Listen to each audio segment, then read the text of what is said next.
Hello, everyone, and welcome to Life After the Military, a show completely focused on veterans transitioning from military to civilian life. Our show is powered by Pivotal Moments, an organization on a mission to strengthen mental fitness for all. Go check them out at pivotalmoments.org.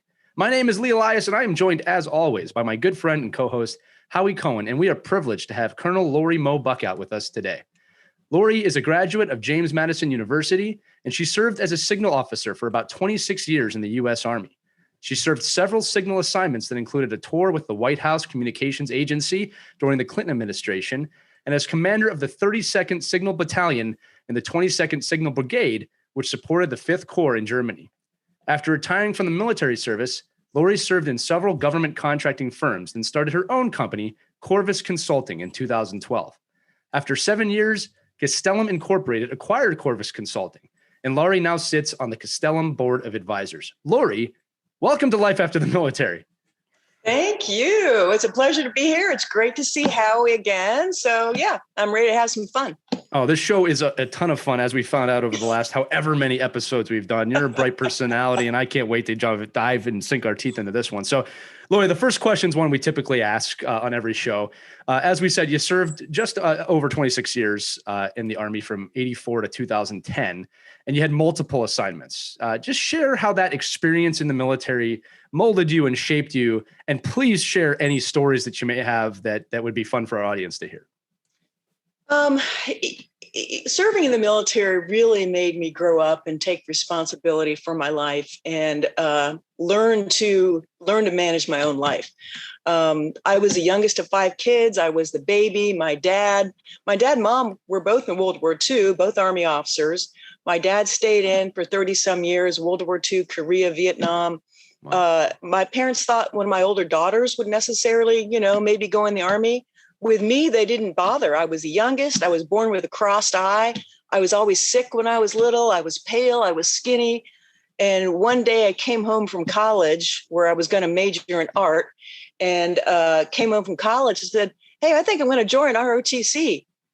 It was around Halloween. And my dad thought, I brought home the little pickle suit, the green uniform you wore back then in like 1982. Dad thought it was a Halloween costume.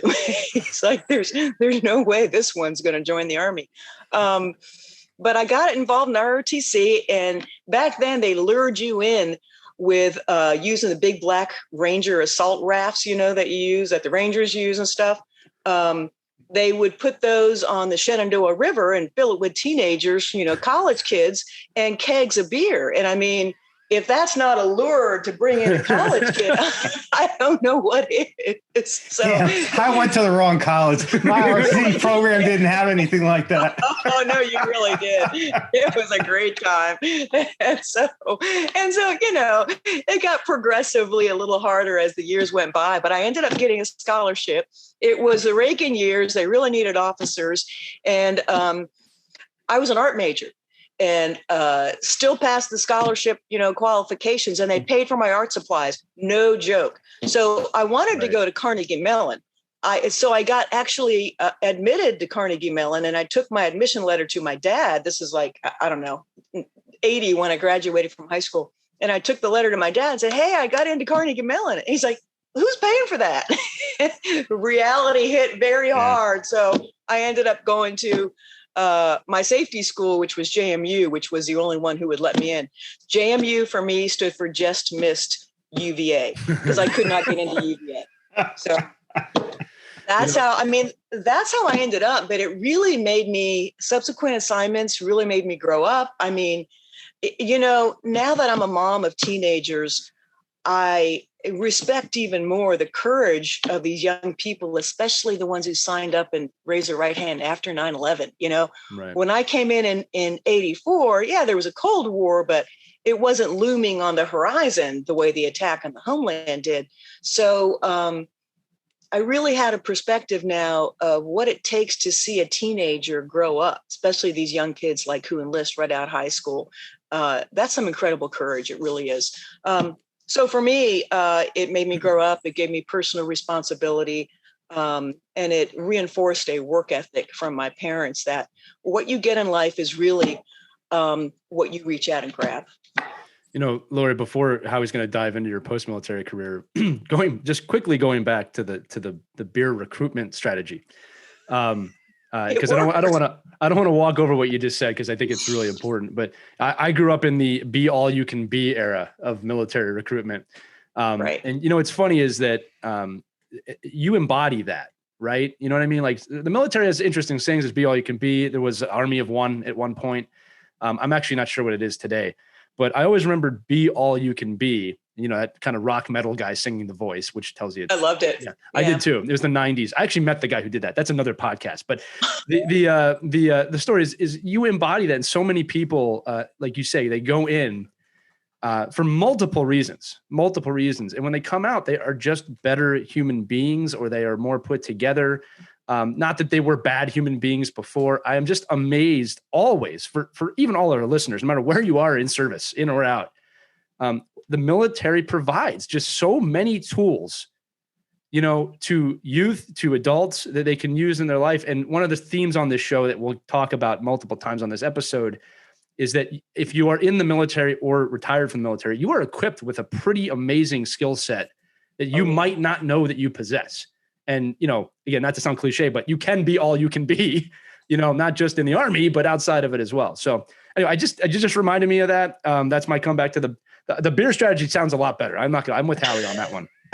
that would have maybe got me more motivated, but it worked, but I mean, it gave me a lot of resiliency that I didn't necessarily think about having until tough times hit after I got out of the Army. So, right. Yeah. So in fact, that's kind of a great segue, Lori, because what I'd like to do is transition to your life after the military, which I find actually very interesting. I know you worked for Landmark Technology, who actually we partnered when I was at when I was at Morgan Franklin. Right.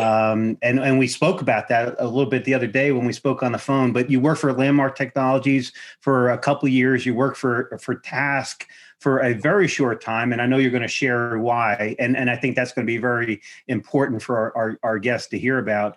As I just said, when I was working for Morgan Franklin, and I was in the government facing business unit, we actually partnered Landmark and Morgan Franklin and partners. And Rick Godfrey was the guy. Do you remember him? Yeah, Rick Godfrey. Yeah, Rick was the guy who I worked for at the time at Morgan Franklin. But what I'd love for you to share is when you transitioned out of the military into two government contracting type of companies, just explain to the audience, if you would, how you prepared yourself for that transition, how the transition went, what went well, what did not go well. If you had a do-over, if you could do it again, what would you do differently?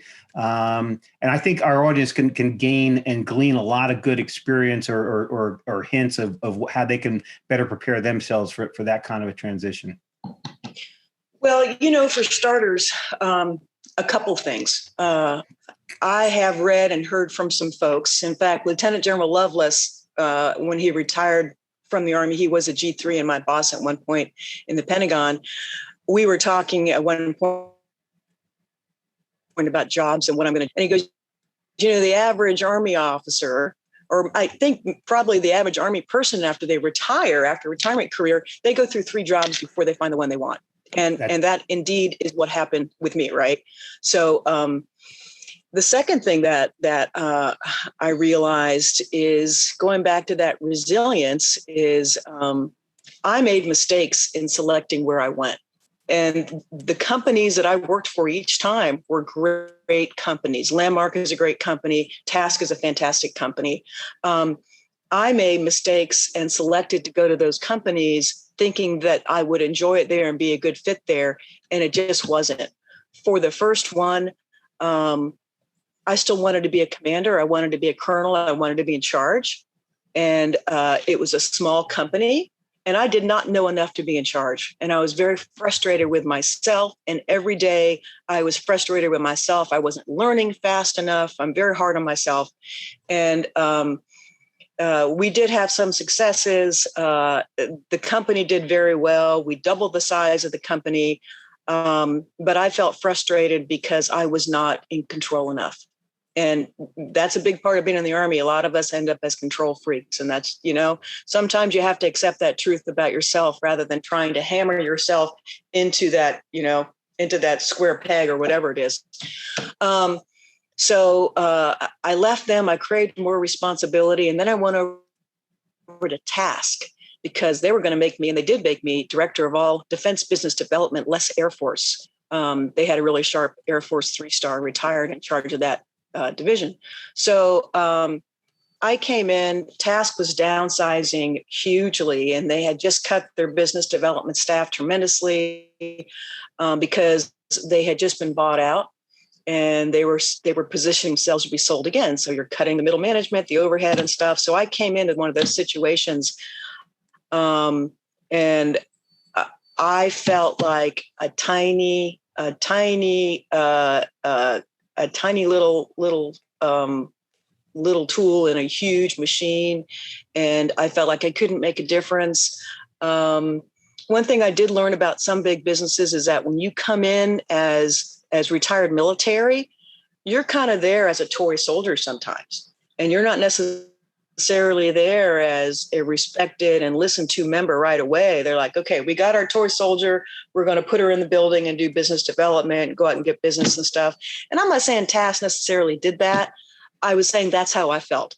Again, Task was a great business, very professional. They did very well, made a lot of money, did a lot of good work. But I realized it just wasn't for me. So when you said that I lasted 6 months there, I did not. I lasted 89 days. And so I went to my leadership and I said, guys, I really appreciate everything you have done, but I hate this. I'm miserable. I hate it so much. And every day I was getting upset. Oh God, I don't want to go to work because I felt like I couldn't make a difference fast enough. It's not like in command where you go in and all of a sudden your sergeant major's on your side, your S3, your XO, everyone's looking at you. In a place like that had just been sold, everyone's walking around seeing if they're going to be fired that day or not. Right. So it just was, those were tough days. So that was the time. Lori, if I have to, as Howie would say, pull on the thread on this really quick, because no, you did something there that I think our audience really needs to kind of focus on for a minute, because a big part of this show is about mental fitness and mental strength. All right.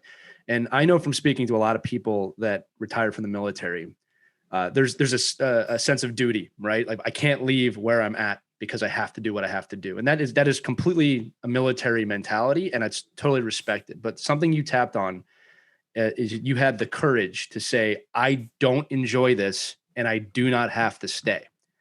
And I think that that's something that a lot of retired military members have, even my wife had to wrestle with that.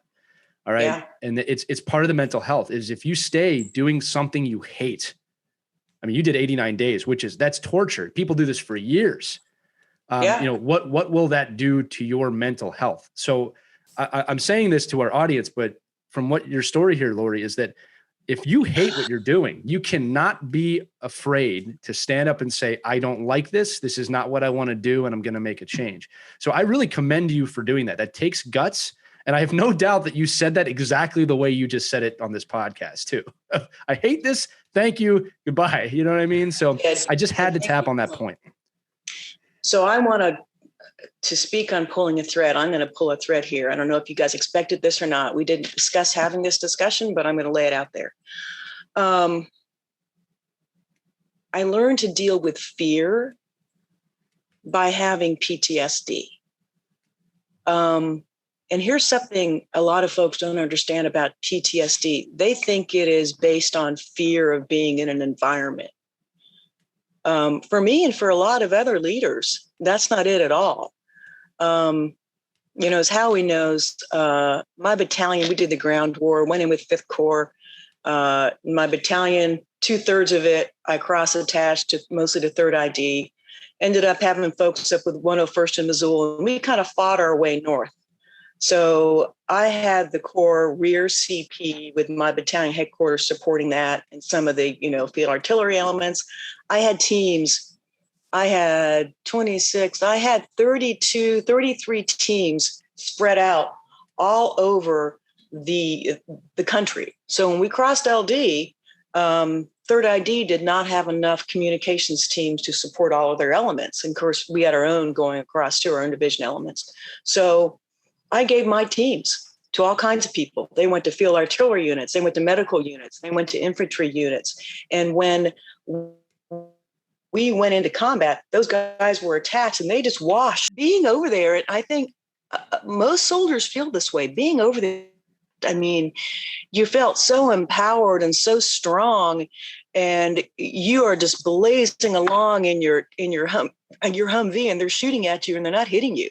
You know, I think it was Winston Churchill has said, you know, to be shot at and not hit is one of the most exhilarating moments of your life, and it really is pretty fabulous.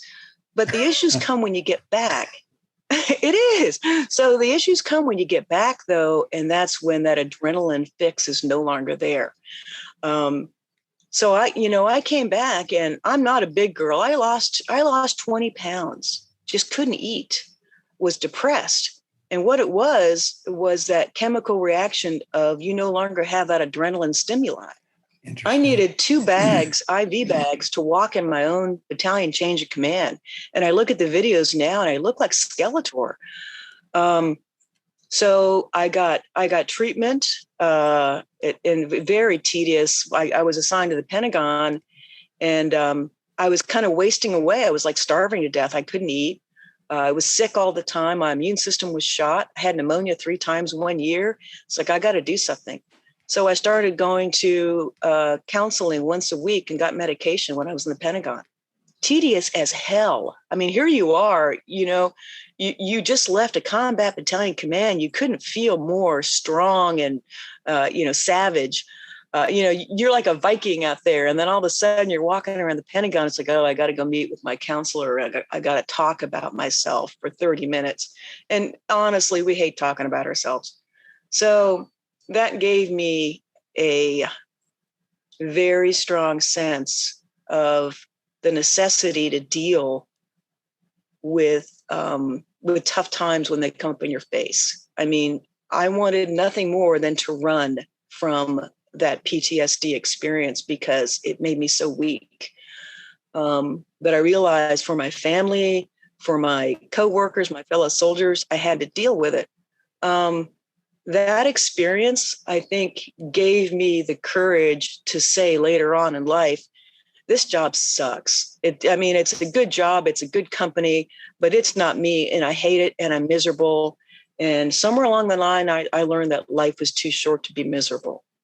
So dealing with PTSD, successfully dealing with it, I think, was probably the most transformational experience of my life.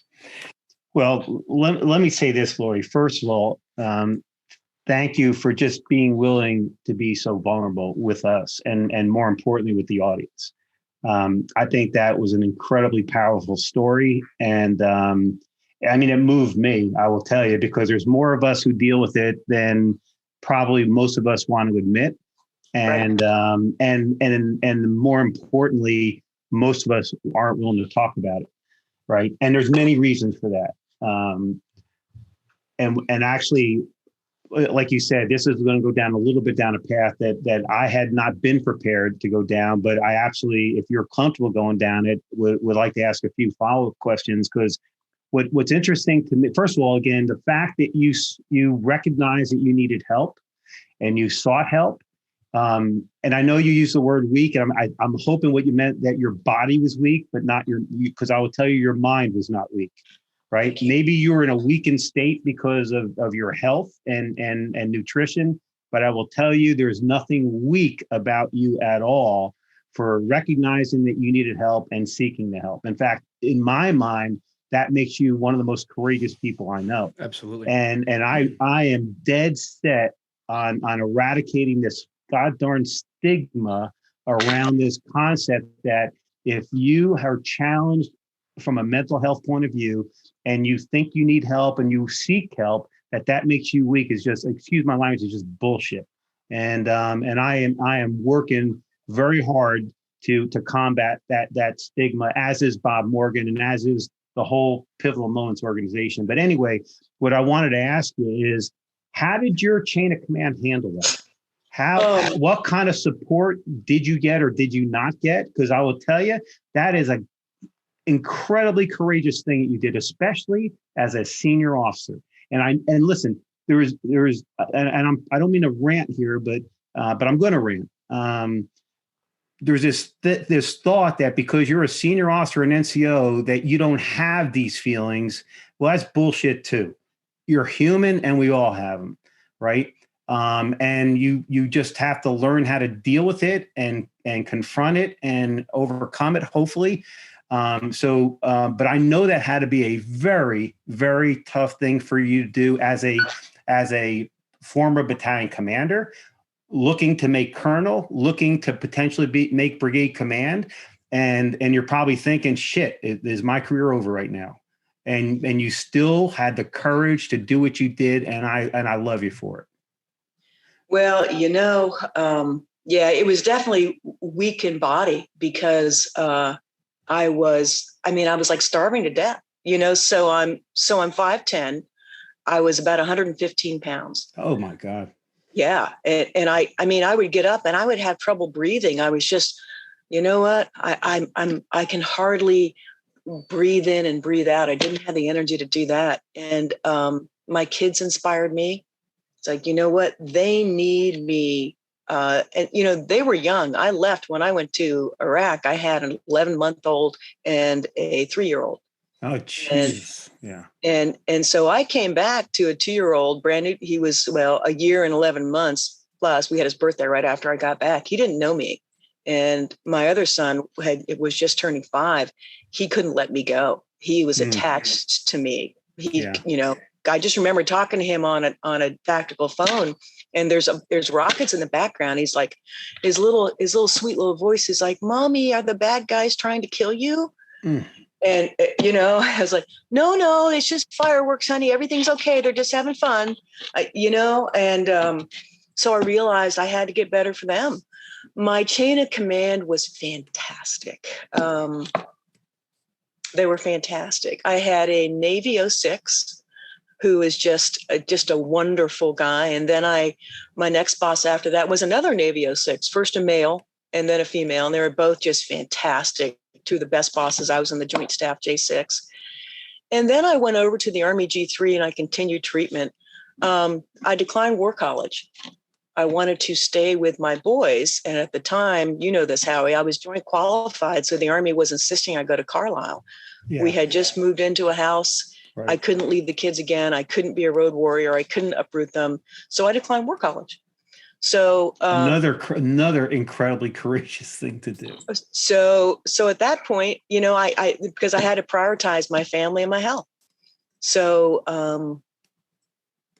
at that point, the Army staff, General Cody had seen me brief on electronic warfare and the Army need to have it. I was the Joint Staff at the time. He goes, "Why don't you come over to the Army staff if you're not going to go to, go to War College?"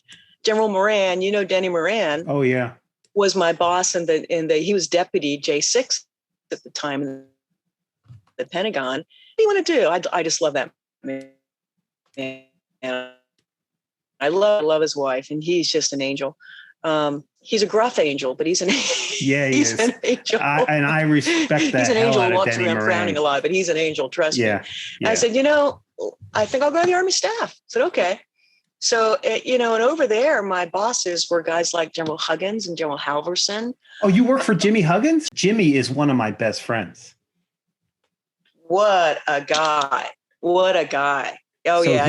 He was the Army G3 at that point in time. So he was the deputy. The deputy, down in Damo OD and Current Ops when I was working for him. Oh, okay. And you can ask him about me and he will laugh. We had some fun. Well, it was fun for me. I don't know how fun it was for him, but I had fun. So, but anyway, he knew, General Thurman, General Lovelace knew, and they were they were fantastic. And I tell you, the combat arms guys, folks who have been there and done it, they don't judge. Yeah. Not at all. Yeah. And look at guys like Greg Martin, General Martin, who just made it very public that he was diagnosed with bipolar. He was the engineer brigade commander when I was a battalion commander in Iraq. We both ended up in Balad, running our commands out of there. And you talk about a warrior, but he was also my husband's West Point classmate. So we knew each other, and I had one of my teams supporting him. And he was such a good combat mentor for a young commander. It was my first time in combat. And he was just such a good mentor, because mine was down in Baghdad, and he was right up there with me, and just steady as a rock. So seeing him come out and talk about his experience with bipolar kind of reinforces for me what I tell people. PTSD and these sorts of things are not about being afraid. For most of us, it's about loving where you were. I know Greg loved where he was. We've talked about it. I mean, it's when I was getting ready, we got the announcement we were going to deploy. My dad called me, who had been a commander in combat 3 times. And, he's an infantry commander, called me and goes, "Oh my God, you are going to command a battalion in combat. I am so proud of you. You must be so excited." And you are, and you're afraid, but I know that there's also like, God, I'm going to, it's like General Wojciechowski said in the talk before we're getting ready to cross LD. He goes, "We are going to kill the hell out of them." So, people not in the military don't understand that kind of savagery, but for a commander, you're like, okay, if that's my mission, that's my mission. Yeah. And again, I just want to thank you for again, being so candid and honest and transparent and vulnerable. And I know that there will be people who will listen to this that will value, what you just shared with them. I would actually like to kind of take a step back, though. Again, as I'm thinking about what could be of value to our audience as they transition out of the military into whatever they choose to do. But if you go into a government contracting type job, I think this is something that a lot of us have wrestled with when and I don't care whether you're a non-commissioned officer or an officer, it didn't matter. But if you have served in a leadership type position, as Lori so eloquently said, you're okay with taking charge. In fact, you look to take charge and you want to lead, you want to deliver, you want to do a great job. But as a contractor, you have to recognize that you are no longer wearing a uniform. You are no longer in charge. You are now someone that a person in uniform or a civilian in the military is paying for you to be there to support them. And that in itself takes a little bit of a challenge and transition, that you're there to help them accomplish whatever it is they're paying for you to accomplish. And sometimes you just got to kind of reel yourself in. And it's a challenge for us to do sometimes, because especially when we see something that's wrong, that's not working well, we're just trained to jump in and handle it and start fixing it, and you can't do that as a contractor. So just something for our audience that's an adjustment you'll have to make when your time comes. Hey, I do have to ask you, and I never thought to ask you this when we spoke the other day, Lori, but who was commanding the 22nd when you were there at the 32nd? Who was a 22nd? The 22nd? Jeff Smith. Jeff and I were lieutenants together at 9th Signal Battalion. So let me ask you a question. How many times were you serenaded by Jeff Smith with his guitar? Oh, just about to say that. We got a lot of guitar playing. Oh my God. For those of you in our audience who don't know who Jeff Smith is, he's just an absolutely wonderful human being, a very smart man. He has a very strong lineage in the military. His dad was a retired 3-star. He was a VMI graduate. I think he's actually down there. He went down as a commandant of cadets when he retired from the military. I think he's like a professor down there now. Very, very smart guy. But I will tell you, a little bit quirky. But I love Jeff Smith to death. I was a lieutenant platoon leader with Jeff. I had 1st Platoon Bravo Company, 9th Signal Battalion. Jeff had 3rd Platoon. And he invited all the platoon leaders and the company commander. I don't know if you know John. Did you know John Payne at all? Yes. Okay. Well, John was our company commander. Okay. So John had just come. He was the 2nd Ranger Battalion signal officer, had just come from that position, took command of Bravo Company 9 Signal.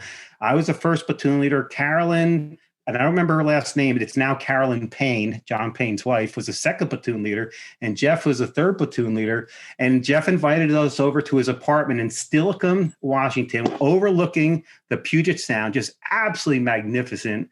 And had no furniture in his apartment. We sat on the floor. I don't even remember what the hell he fed us, but he fed us something.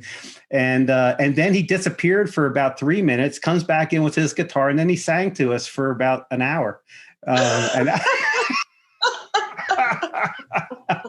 Anyway, I'm going to move on. I figured it was Jeff Smith, and I just had to bring that out. So pretty much spot on. only figured that. Only it's a tent with some MREs. Hey, Lori, one more, and you'll appreciate this, right? So you remember how they used to do the Signal Symposium at Gordon, right? Yes. That big, huge networking event that Fort Gordon used to host. It was always just after Thanksgiving, and everybody in the world, if you wore the cross flags or were an NCO in the Signal Corps, everybody came, and it was just a big networking event. And so I was in brigade command, and I happened to be at a gym off base working out, and I ran into Ray Lane, Sergeant Major Lane, who was Ray D. Lane. Was the command sergeant major of 22nd Signal Brigade. May he rest in peace. God, yes, indeed. My man died way too young. First of all, he's carved out of freaking stone. I mean, he had about 2% body fat. I mean, he was a physical specimen, and so there's no mistaking who he was. Right? I didn't know him, but I knew that guy. Yeah, I didn't know him, but I knew who he was, and I went over and said, "Hey, Sergeant Major, I just got to introduce myself. My name is Howie Cohen," and I said, Sergeant Major, I know you're in the 22nd Signal Brigade with my good buddy Jeff Smith. So tell me about Jeff Smith. And he just started laughing. He says, "Oh, sir, if you only knew." And then I asked him the question, "Okay, Sergeant Major, how many times did he sing to you with his guitar?" And so he just started laughing. Anyway, let me move on. I apologize for that little diversion here, but no, it's good. Never apologize for a diversion that good. Come on, that's great. So Lori, look, you when in 2012, you took the big dip. You started your own company, Corvus Consulting, and I was actually fascinated, and now I understand a little bit better why, because I know it was very focused on electronic warfare, information operations. At that point, cybersecurity was not as big as it is now, so that was an interesting space for you to be in. You had locations in Northern Virginia, in Georgia, in Florida, in Hawaii, California.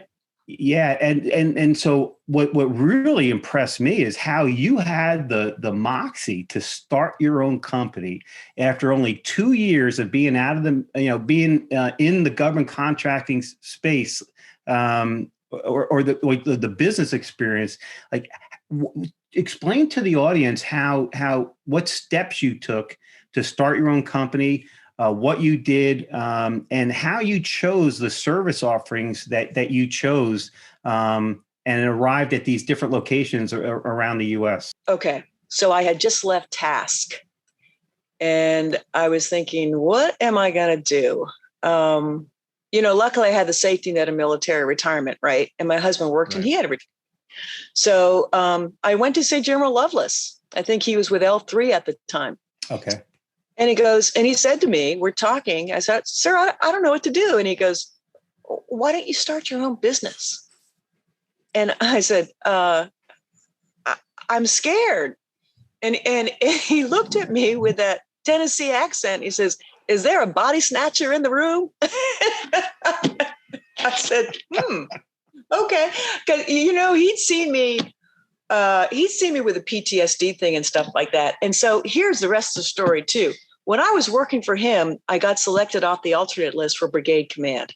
And I got selected to go command 7th Signal Brigade in Germany. Oh, no kidding. Tactical Signal Brigade, everything I wanted. Yeah. I went home and said to my husband, I said, "I just got selected to go command 7 Sig in Germany." And he goes, "Can we really do that with the kids? Go back." I knew I'd be gone the whole time. Again, my oldest son was just learning to let go of me. after me being gone. And so I declined brigade command. Now, what happened after that, though, is that, okay, I'm just going to say this.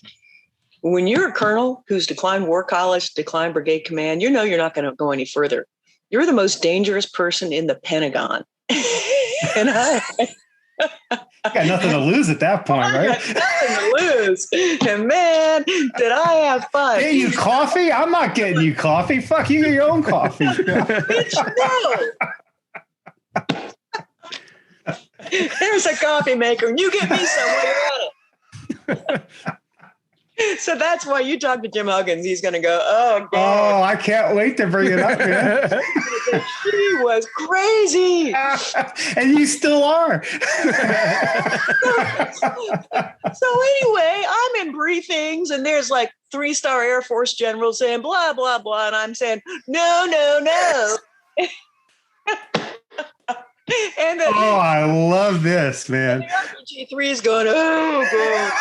And he's like, I can't control her, but she hasn't retired yet. I don't know what to do. This is all the makings of an entrepreneur, just for you guys listening out there. Well, that's what it was. Okay. So I honestly I had been through the fear with PTSD. I wasn't really afraid anymore. And that's why Loveless said, it's like, you're not afraid. What are you afraid of? It's like, that's a good point. So I was one of the few people in the Army who really understood electronic warfare at the time, because I had been tasked by General Cody, to stand it up again. Okay. And I've been supported by Loveless, by Thurman, by Huggins, by Halverson. They all had my back supporting me. And I learned so much from all of them about how to run things in the Army. So when I got out, when I retired, the Army still needed these skills. So people were coming to me. Oh, it's perfect. So, first it started out with companies like Northrop Grumman, the big box builders and stuff, saying, hey, can you help us with the requirements? What does the Army need? So I started consulting to them. Then I started getting asked for more work. And then folks who were doing work on site, services work, saying, hey, I'm working here, up at DISA, and they need some expertise in Spectrum EW. Can you help? So I'd help write a proposal, right? And then they're like, great, you get two people for doing that. Okay. So I did my own pricing. I learned how to do that. I did all my own books. I learned how to do that. I got a concussion horseback riding one year, a couple years after I started the business. And it's Christmas Eve when I got this concussion. It was a bad one. So I spent a couple of days in the hospital, and then realized the 31st, all my invoices were due. So the part of my brain that was supposed to be doing math had been damaged. I kid you not. So I had to write a Word document. I couldn't handle an Excel spreadsheet. The numbers didn't work for me at the time. My brain was it got hit. God. So I did a Word document on how to add and subtract and do my invoices. And so I did that on a Word document. But it's like, that's the thing in a small business, it's all you. Yeah. Just like, but you know the deal with Commander, it all comes down to you. The buck stops there. So I thought I was afraid, but it started slowly. I started going to people that I knew and saying, hey, can I help you with this? And when you really love what you do and you believe in what you do, business development's not hard. Right. It's selling stuff that you don't believe in, where business development becomes embarrassing. Exactly. There's nothing worse than having to go back in and shill for something that's not yours and say, hey, you need this, to your old buddies who are still in uniform. Right. So that's just excruciating. You know what I mean? So, but I knew what I was doing. It wasn't a lot. I knew a whole lot about a very narrow, I was an inch deep in a mile, or an inch wide and a mile deep, and just kind of ran with that. Lori, I'll tell you something real quick too. That's a great point for our audience. I mentor and I coach a lot of young entrepreneurs and business owners that kind of want to break into that field. And what's funny is people that are not in the military tend to not want to work for it. They have the idea, they have the I don't want to work for anybody else mentality, which is really, that's what an entrepreneur is. Like, I know what I want to do, and I'll have to coach them of like, well, you got to do the work. You got to take the leap. And there's a leap And most of them have a hard time with that. What's funny about military veterans is it's almost the opposite. There's no problem with the hard work aspect, but they have to recognize that, hey, I don't want to work for anybody else anymore, or I want to be the person making decisions. It's not always as simple as just not working. So again, look, entrepreneurship, business ownership, it's not for everyone. There's nothing wrong if you're listening to this show and you want to work for somebody else. That's absolutely fine. Oh, yeah. But if you're one of those people that goes, no, I want to be in command. I want to make my own day. If you're a veteran, you're an entrepreneur. You just might not know it yet, right? Because you can do the work. I've honestly never met a military person who's not willing to put the work in that had a successful career. I should say that, right? So if that's where you're at, and again, you recognize this, like, and you said this early in the episode, like, I want to be in command. That's something you might want to take a look at entrepreneurship or business ownership and say, okay, what will it take to get there? And like you said too, look, every entrepreneurial journey, everyone, even if you have multiple ones, I always say this, there's a leap moment where you have to jump off a cliff to make it work. There's never been a business created where that didn't have to happen. Right. And all of your training, the experiences you shared earlier, which I'm with Howie, thank you so much for being vulnerable with us. That probably all dived into the, I can do this, and you jump, and most of the time you make it to the other side. You know what I mean? But I had to say that because if you are a military vet, you have that work ethic that's needed to succeed in entrepreneurship. And it's the other half that has to click of, I want to do this. So I just had to say that note for the listeners, and you champion that, obviously. No, it's absolutely a great point. And Lori, that's kind of what we constantly try to do is pick out, first of all, everything you're saying is valuable, but especially when something really hits us a certain way that we think could be valuable for the audience, we want to make sure we just kind of go back and recover that ground so that they can distill the value of the lesson you're sharing with them. So Lori, let's just kind of keep going with Corvus, right? So you had the company for about 7 years, and then you got acquired by Castellum, right? Castellum Incorporated. And so the lesson I'd like to share with the audience is going through an acquisition. And I've been through one myself, and it was a challenging time for me. Now, I didn't own the business, right? But so I would love for you to share, talk about that acquisition process, how Castellum maybe courted you and maybe other larger organizations were courting you, how you chose Castellum, and then how did the acquisition actually go from your perspective, from the employee's perspective? Just kind of share all that kind of information, because I will guarantee you, if you stay in the government contracting world long enough, depending on what company you choose, especially if you choose a small company to start with, you're going to probably experience an acquisition or two. And it's a challenge to go through, but maybe we can help prepare our audience better for it by explaining that to them. I mean, it's like a major deployment. Your first one is just hell because there's stuff everywhere. So, I was telling my husband, we just moved into this house, right? And we took we each had long careers. And okay, here's a problem. Because we were both active duty, we had our own weight allowances. So it's not a combined household where you have a spouse and one service member. That limits weight, right? So you got like truckloads of stuff. We had double allowance our whole lives, our whole careers. So anyway, so this place has been like a major deployment moving in. It's kind of like jumping a division CP, only the sergeant major's asleep in the corner, the troops are all drunk somewhere, and you're the chief of staff just walking around. What do I do now? Hey, you got books in the bookshelves, man. It's looking good. You grab a guitar and you start to serenade them.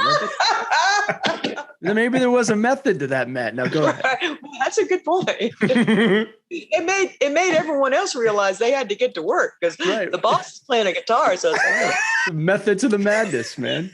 I better go get to work. Okay, so it was really, really hard. So that's number one. It's just going to be hard. You know what? It's like I said about deployment. It's going to be hard. You just have to man up, woman up, whatever. Take a deep breath. So here's how mine started. Like a lot of transformational things in my life, it started with just a really hard decision I had to make. I got Lyme disease. I got bit by a tick. Wow. on my property, and I'm like, we're all Boy Scouts. My family's all Eagle Scouts and stuff. We like to run around outside. There are a lot of deer on our property, and I got bit by a deer tick and found a target concentric circle about that big on my back. My husband found it. Oh my God. But at the time I was starting to develop word loss. I had blurred vision. I had heart palpitations. So unbeknownst to me, I had developed neurological Lyme. And at that point, it was affecting my brainstem and my optic nerve. So at that time, antibiotics are just, do almost nothing against it. It takes a whole lot of treatment post that. But I was pretty sick. I was having cognitive issues. I went blind in my left eye, and I still am because the Lyme destroyed my optic nerve. So now all I have is just kind of blurry lights and colors. Holy cow. So I can still drive, but I don't drive at night. You all do not want me following you. I definitely don't watch it in front of me either. Well, my depth perception is crap. So. Anyway, so I was like, you know what? I need to sell. The company was doing great, though. I had just transferred, and I was thinking about sale along the way. So I just transferred 90% of my contracts I put on 4 and 5 year vehicles under new primes. Gotcha. So I locked in rates. I had 4 and 5 years on these vehicles, gotten primes that I like to work with and stuff like that. But I had all subcontracts, by the way. Okay. So you didn't prime anything? No. Wow. Very interesting. I had GSA PPS. I was on that schedule and got some good rates on that schedule I worked to get based on some other work that I had gotten. See, I was doing kind of high price subject matter expert work. Yeah. And that makes sense being in the EW area. That makes sense. Yeah. EW, Spectrum, cybersecurity, all these guys, retired sergeant majors, retired 05s, 06s, some SCSs. So I'd locked in some very good rates on my schedule, which of course are very appealing too. So anyway, I go to the retirement party for Patricia and Malcolm Frost, and it's held at Bob Eisenminger's house. And Bob, you may know, sold his company Night Point to Prospecta for $250 million. Right. I know. $1 million. So went to his house for a party, and because Patricia and Malcolm, I knew them. And we go there, and there's a guy standing by the pool. And my husband says, "That's my classmate." So I go over and start talking to him. And it turns out to be Mark Fuller, who was the CEO of Castellum, which they had just bought. It was trading as a penny stock, and they wanted their goal, he and his partner, was to grow it to a big, $300, $500 million business. And we start talking. I said, "What are you doing here?" He's like, "I'm looking to buy businesses." He goes, "What are you doing here?" I said, "I'm looking to sell my business." Wow. So that's when it really got going. So I chummed the water a little bit and went to a broker.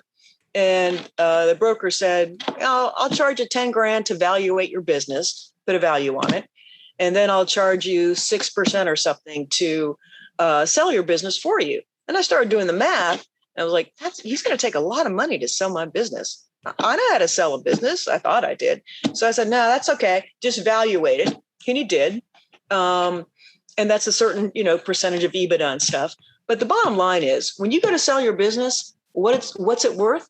What someone will pay for it. Same thing like a house, right? The house is worth what someone's willing to pay for it. Yep. Yes, just like a house. So it turned out that the target they gave me ended up being pretty close, and it gave me something to negotiate from. So Mark said he wanted to buy my business, but I put the word out to a few other places and started kind of doing the decision matrix on why I would want to sell to one vice the others. Some folks who wanted to buy me were foreign. So foreign born, meaning that would be a challenge because I had top secret cleared business, which would make it difficult for them to take over. Other people wanted to buy my business, but have me run it. Now, the whole point of me selling the business was because I didn't want to run it anymore. I was tired. I had Lyme disease and I needed time with my family. I'd worked nonstop since college. So it's like, okay, I need a break. And then in high school, I did too. So Mark and his partner, Jay, just turned out to be the best deal in terms of what they would give me. But most importantly, here's what I found when you're selling your business. Number one, people are going to want you to stay involved if you were the entrepreneur who started it, because you have the intimate knowledge, you understand the mission. I mean, you don't want it to be too much of a cult of personality, but look at Elon Musk. That kind of stuff's going to be a little bit of a cult of personality, especially if you're doing something that's fairly unique. Right. And for me, doing electronic warfare, not a lot of folks in the Army understood it very well. So I brought in folks who kind of surround me. So number one, they're going to want you, the founder, to stay involved. A lot of folks are going to want you to keep running the business. And so you have to ask yourself, is it worth it to sell someone for me to just keep carrying that rucksack every day? Right. You know? So I found an organization to sell to who didn't want me or didn't need me to run the business every day. Because I told them, I said, look, I'll sell to you guys, but you're going to need to find a new CEO. Right. So they asked me to help with that. And we found a guy, a very good friend of mine, who's doing a great job now as the CEO. You're talking about Jim Enix? Jim Enix, absolutely. Yeah, he's awesome. So, yeah, Jim's doing a great job. So the next thing was, you really have to know the character of who you're selling to. Most of the time, they're not going to write you a huge check and say, hey, here's your money, go. Because like I said, they want to keep you tied to it. So they're going to give you a mix of cash, some stock options, maybe, some debt, a loan that you're going to get some interest on. It's normally a mix of that kind of stuff. And all that's negotiable. So went into that. We laid out the elements that made both of us happy in terms of cash, stock, debt, a loan, agreed on an interest rate, that sort of thing. And then I said, hey, I'd like to sit the board. I wanted to sit the board because I was just getting to know these guys and they had a great reputation. Of course, you seek that out. You're not looking for fly by night, because honestly, if they're going to owe you money in stock, you want to know they're going to make the company succeed. Right. So, you have to trust that they know what they're doing. So do your due diligence on your buyer to make sure they have their act together. And Jay and Mark did, and Castellum continues to grow and is doing a great job. So we made a deal where, we decided what blend of cash, stocks, et cetera, I was going to get. Then we decided how much I was going to work. And I said, I don't really want to work. I want to be on the board to know what's happening. And I want to be a voting member of the board so that I can help control the direction of the company in which I'm invested. And then I picked gals, whatever, who I knew were going to steer the company right and true. And here's the bottom line of all of it, too. You have to believe in the integrity of the people you're working with, because all of that can go sideways in a hurry if you don't trust them and they don't trust you. Yeah. So having a trusted relationship with people who I knew had integrity, because I'd vetted them all over the place, man. I called more people to say, hey, what's up with these guys? And they all came up with a sterling report on their character, which at the, end of the day, that was the most important part of the whole deal. Cool. So that's how it went down. Cool. Hey, Lee, if you don't mind, let's go ahead and jump to the education question. And I think that would be a real good appropriate as we get ready to close out the session. Yeah, no worries. It's a good segue, because I was thinking about the story before, how you turned down the War College. So this fitting is about education here. So we do want to talk about how your formal education may have influenced you. Little stats here. You have a bachelor's degree in English from James Madison University, a Master of Science degree in Information Systems Management from Webster University, and a Master of Military Arts and Sciences at U.S. Army Command and General Staff College. Yes, I did read that. I had it listed here. I didn't memorize that, but we do want to know is, how did those educational experiences help to shape and mold you and prepare you for the life after the military? Because and again, my wife served, but I was around so many military people. I know how this education plays into the service, and how, it can be actually a lot of pressure for people at some times, but we think it is important. And I think your advice is important as well. Well, I think, I have a lot of friends who are very successful in the Signal Corps and IT business and stuff, who had IT bachelor's degrees, computer science, electrical engineering, that sort of thing. And I did not have that. With an English degree, though, I tell you, the written and spoken word, those have that degree has stood me in very good stead. Hey, Lori, guess who else was an English major? Were you an English major? No shit. Yep. That big. Yep. You don't talk like one. You see, no, this is funny because I was a broadcast major. Now you know how he roped me into this. Right? The show's well written and well brought. No, I'm just kidding. It worked out. So you know what? I and Howie can tell you this too. Having a love, I don't think the degree matters. Having a love for the written spoken word makes you just want to learn, makes you want to read, Right. And you can learn a lot by reading. So I was always a voracious reader. And so it didn't bother me to sit and read technical manuals and field manuals and stuff like that. I enjoyed that. I was one of those kind of nerds. So the issue is not really the degree for me. And I think I can speak from experience there. The issue is that hunger to keep learning. What having that master's degree at CGSC, I tell you, that was doing a big master's thesis. Mine was about 140 pages on a World War II topic. Right. And that really gave me an expertise in sourcing data, in primary sources, in secondary sources, in the importance of verifying reports, verifying data, verifying sources for anything you look at. It's made me a very critical thinker. So I don't think I became a really good critical thinker. And you get better every day as you age. I don't think I became a really good critical thinker until I did that master's degree. There was a PhD who was sort of our mentor, and there were several PhDs there, but the PhD who was my mentor was just really a critical thinker, always asking me why. Why do you think that's a fact? Why are you going to state that's true? You're like, let me dig into this a little more. Well, so-and-so said this, but, is it really true?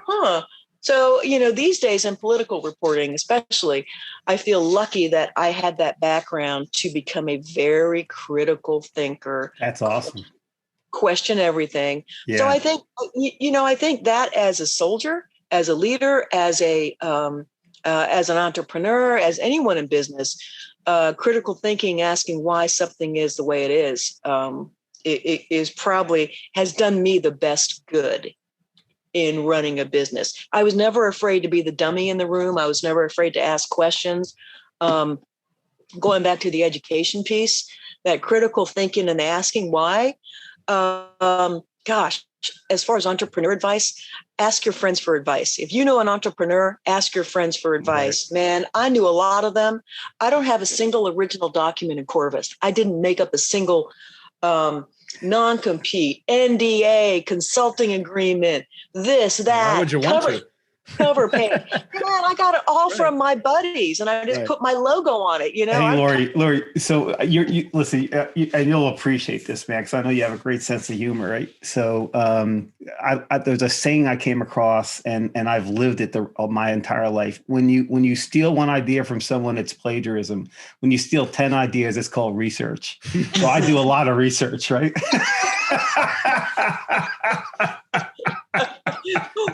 Listen, what's the point of originality when you're not making money?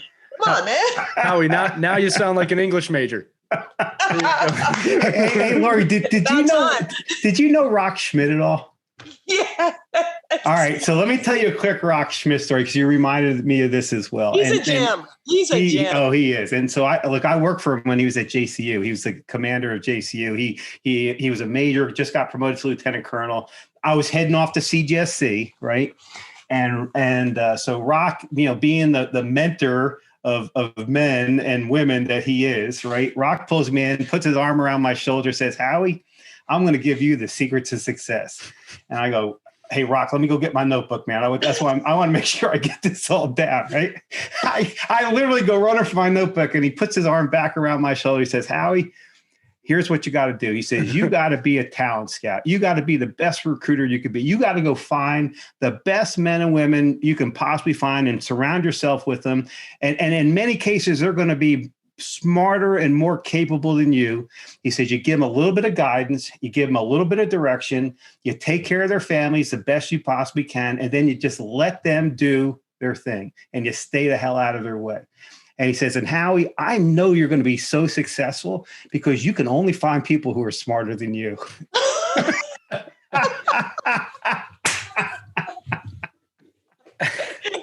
Whatever works. Howie, I'm honored, sir. No. He says, I know you're going to be successful. That's funny. Lori, I'll tell you just on your answer about the education, two things. One is I got a master's in sports business, and then like I said, my bachelor's was in broadcasting. When I was 18 years old, freshman in college.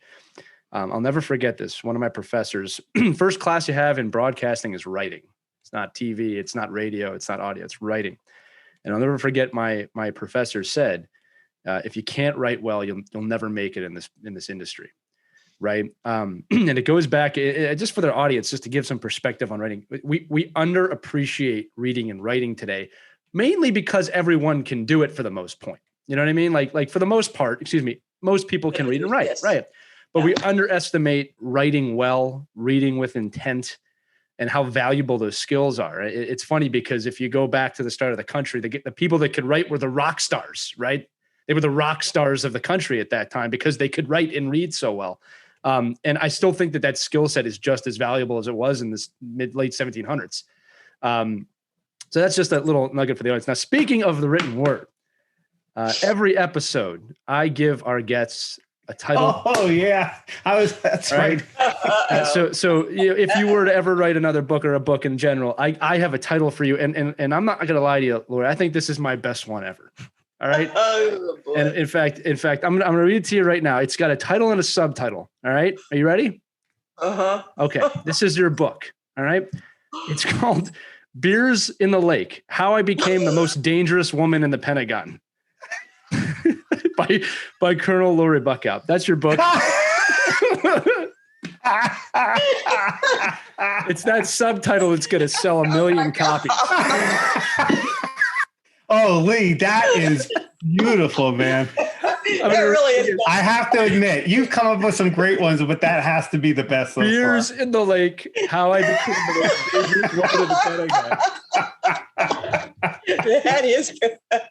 It doesn't matter what you write after that. That's a New York Times bestseller right there. Anyway, one day I'm going to write a book, and this is going to be sticking around.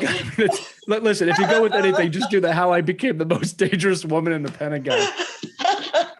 And then make sure you put in that, the thoughts in this book are my own, or not like military service. I've co-authored books where we've had to do that. You're a hot mess, but I feel a strong kinship. Hey, I'm going to have to start forwarding some of the things you forward to me to Lee, so he can really get to know. I will take it. Miss Boo. He needs to get to know Miss Boo. What I'm still trying to figure out, Howie, is that I followed you because I thought you were smarter than me. Now you're telling me that you find people smarter than you. So it's just we're just a bunch of fools here, I guess, at the end of the day. Yeah. And Lori, you're in charge, by the way, after this podcast. No. So what Howie just said, though, and this is something my dad said to me, and this is something I've kept in my whole life: never be afraid of people smarter than you. Never be afraid to hire people smarter than you. Right. And frankly, that's been the story of my life. Right. So you can't. Yeah. More me than you, Lori. Trust me. You're a lot smarter than I am. More me than you. This is something we talk about a lot. We talk about ego and all of its forms on this show. Typically what we find is the less ego you have, the more successful you are. Right.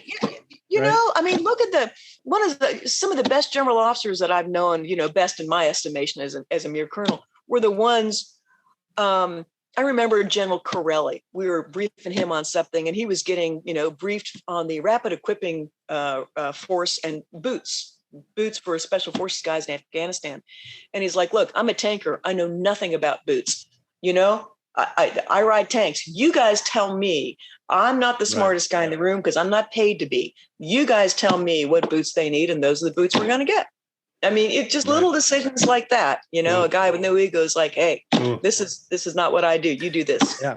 And obviously that it's military, non-military. And just, I can tell you from even my businesses, if someone's better at something, they fill a gap. We've talked about this before in the show. I want them because I need them to fill the gap. I'm not afraid to tell people, hey, I don't know what I've said this before. My business partner, for some reason, loves to do all the stuff I hate, and that's returned on my end. And we love it because that's great. You know what I mean? So yeah. That was my chief operating officer. When I found a COO, she was a former Navy gal, and she retired when I sold the business. She was in her mid-60s. She's like, hey, when you're done, I'm done. So she volunteered to stick around with me till I sold. Wow. But she loved doing the stuff I hated doing, and I hated doing the stuff she loved, and it all worked out. Yeah, it's a friendship.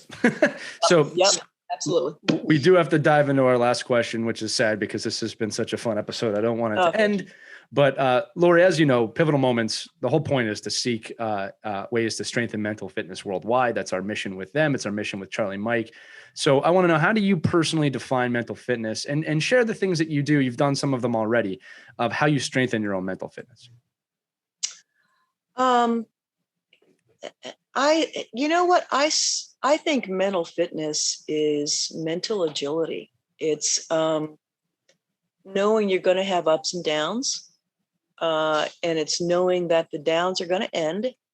And sometimes it's just tenacity, going through tough times and knowing that they're going to end. Right. The problem with PTSD, depression, people, who suffer from those kind of things, and PTSD brought about some depression in me that I've dealt with since. The problem with PTSD, depression, with other mental issues is that your brain is your diagnostic tool for all your body's illness. Hey, something's wrong with my knee. Why? Because it hurts. My brain's telling me it hurts, so I know something's wrong with it. But when you suffer from depression or any other sort of mental issue, your diagnostic tool is flawed. So instead of saying, hey, I know that when I get my knee treated, it's going to feel better.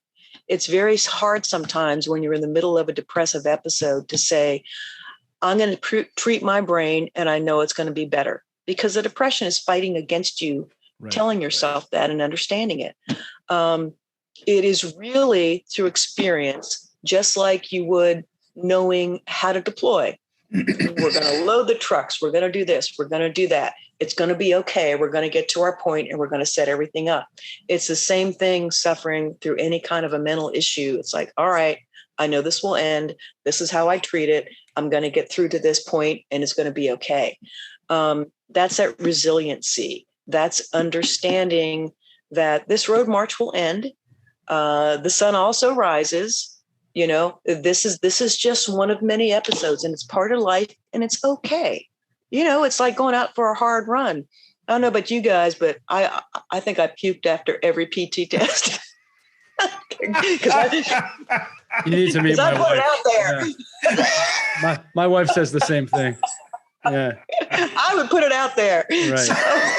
So, but it ends, so I think that's what mental. The longest 2 miles of your life, but it does end. Oh God, yeah. I think that's what mental fitness is. It doesn't mean you're strong all the time, right. but it means understanding it's going to be waves and it's going to be okay, and that's normal. And ride the wave, make it through, and just understand you're going to get to the other side. I think that's mental fitness. Cool.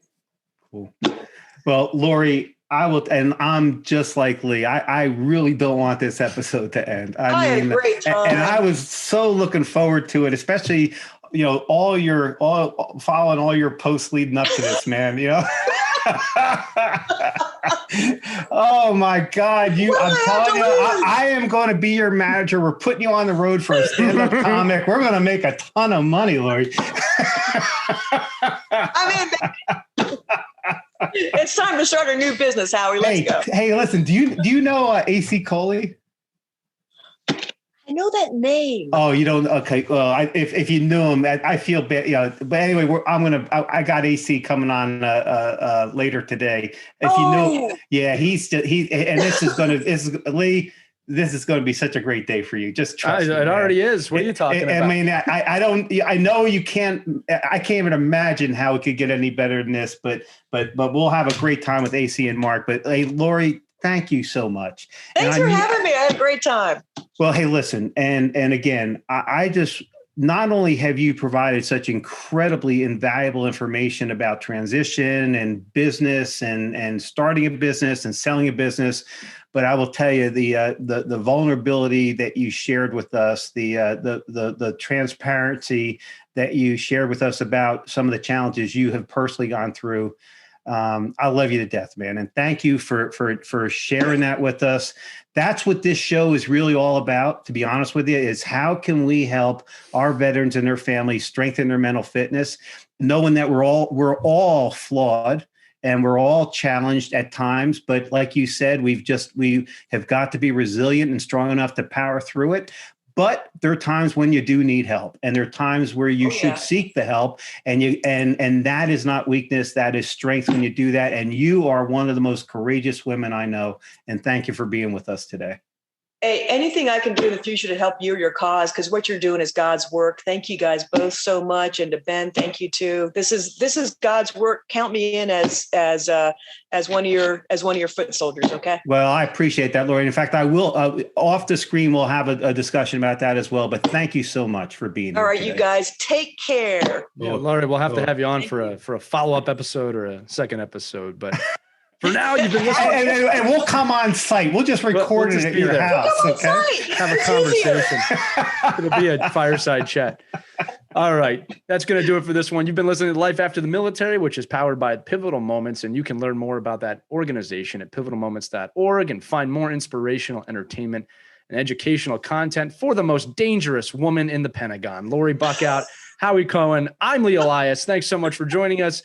Make sure to keep an eye out for more episodes soon, wherever podcasts can be heard. Thanks so much for listening, and we'll see you next time on Life After the Military. Take care, everybody.